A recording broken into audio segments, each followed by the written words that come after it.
After looking at both sides, it's pretty clear that zoos have both pros and cons. On one hand, they do a lot of great things, like helping endangered animals, giving people a chance to learn about wildlife, and doing research that helps animals and the wildlife.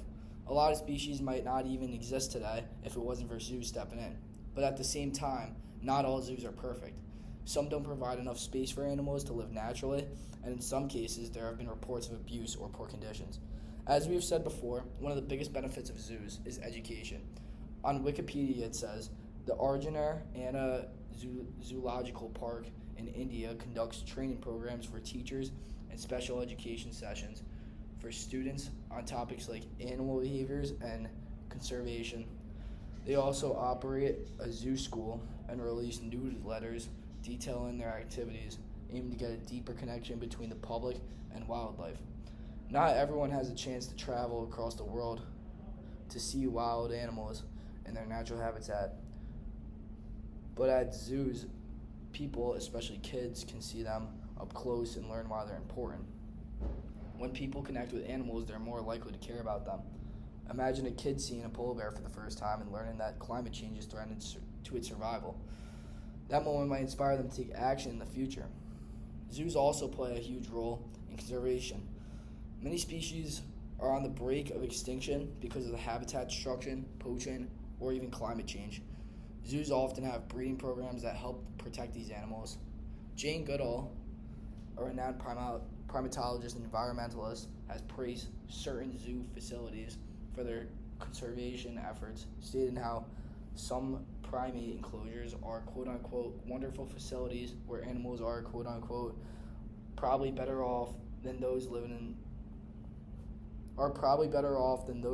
in the wild area, like Bondigo, where 1 in 6 gets caught in a wire snare, and countries like Congo, where chimpanzees, monkeys, and gorillas are shot for food commercially.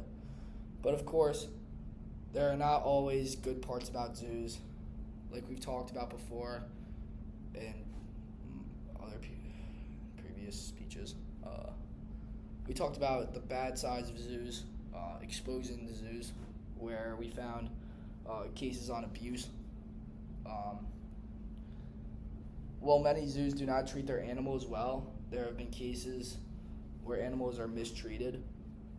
Some zoos don't provide proper medical care, while others have been caught physically abusing animals. For example, Meet Happy the elephant.